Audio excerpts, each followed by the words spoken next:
Ahoy mommies, my name is Tui and we made a port stop in CAYE in Belize.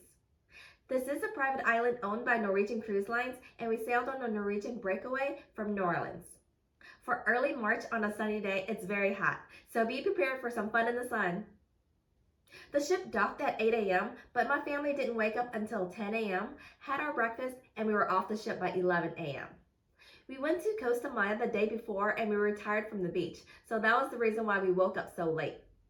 The walk from the ship to the beach was about 10 to 15 minutes.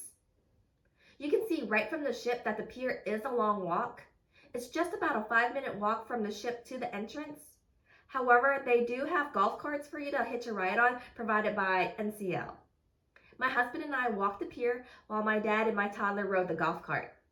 My son wanted to walk, but when he saw that he could ride the golf cart, he changed his mind real quick. We had our baby in the stroller, so anyone with littles, I would recommend the stroller to carry your little one and also hold your beach bags and towels because that's what we like to do. Upon seeing the entrance of CAYE, there is an area to ride the golf cart back to the ship again. So the golf cart ride is round trip and there are some covered shaded areas and benches to sit under, which is really nice. They really considered everyone's needs here.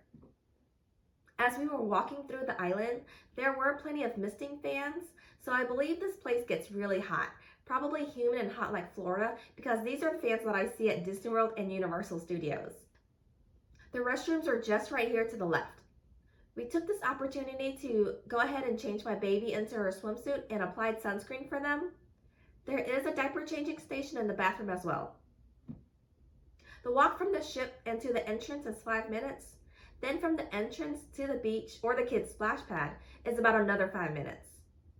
There are several signs around the island to help navigate where you want to go. We definitely wanted to hit up the splash pad first, then the beach. We passed by several shops and I kept a mental note of what things I wanted to get. We always get coconuts now because they're so refreshing to drink on the beach. There was a chocolate shop that gave away free samples, so we definitely had to stop by there.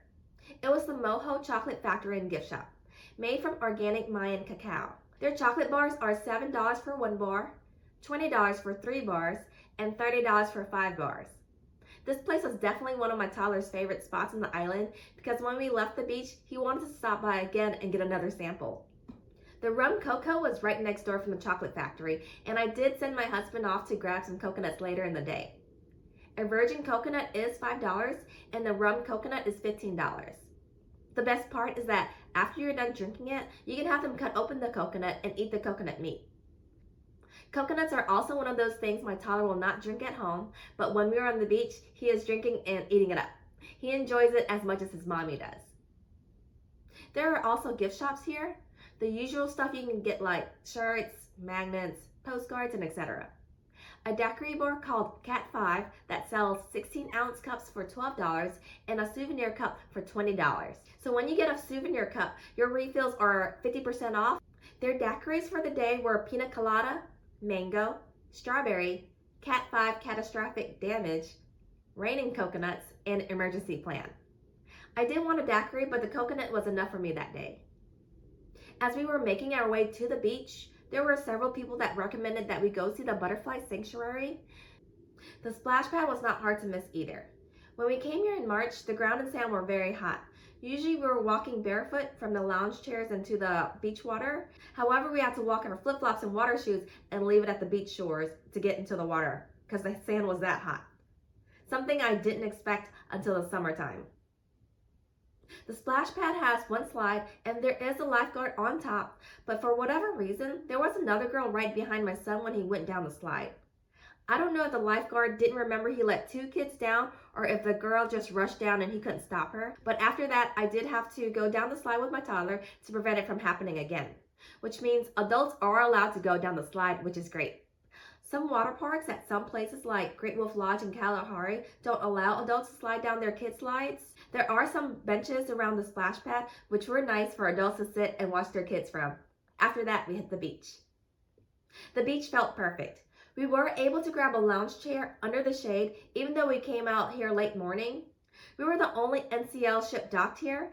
However, if you're going to Harvest Caye in the summer, I'd recommend waking up early to grab a lounge chair in the shade under the palm trees or get one of the clamshells available. On the beach, there is a volleyball net, soccer goals and a ball, and floating water hammocks that are free to use. Over there is the Flight House Zipline Tower. People were constantly flying on the zip line. It was fun for my kiddos to watch from the beach. My husband tried snorkeling from the beach out here and he said it wasn't worth it.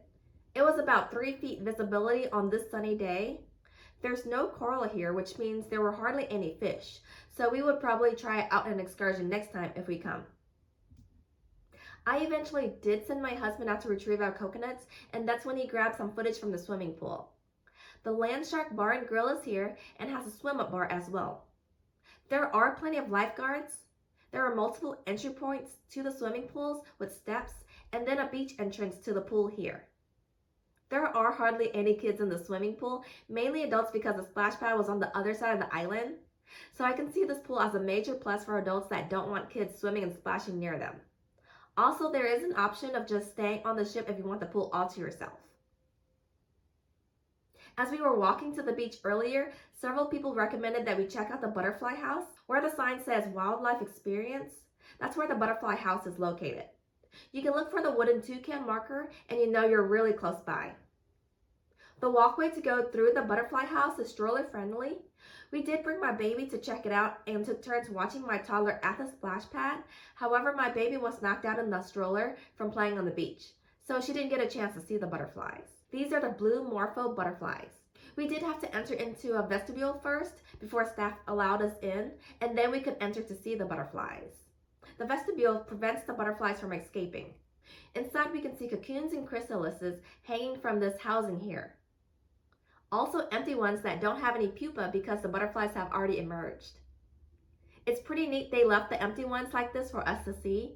The butterflies are huge. Here they are, probably eating their favorite snack. I can't tell if it's bananas or plantains. The butterflies were really flying around my dad, probably because he looked like a flower and dressed in bright colors, like his bright yellow rash guard. But then I almost had a butterfly trying to hitch a ride on my head as I was in the vestibule trying to exit the butterfly house as well.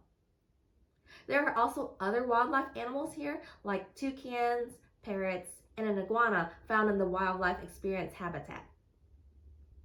When we got off the ship, we went straight to the splash pad, then the beach. When we left the beach, we took turns watching my toddler at the splash pad and while the other parent checked out the Wildlife Experience. After we finished, that's when we started to walk back to the pier and back on the ship. However, we had to make another pit stop back to RUMCOCO to have them open up our coconuts to eat the meat. It's always fun watching them cut open the coconuts with a machete. Of course, my toddler had to get another chocolate sample, and that's when we were really ready to go.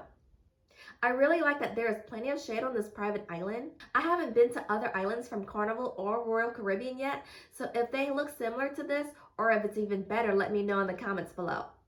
I have heard that on Carnival's Half Moon Cay, they provide free buffet food. Unfortunately, this island didn't provide anything like that.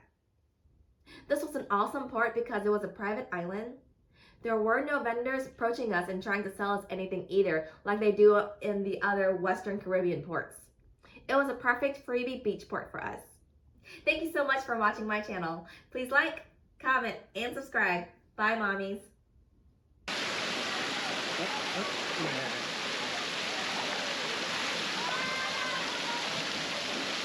You gotta do it again. Bye. See you later.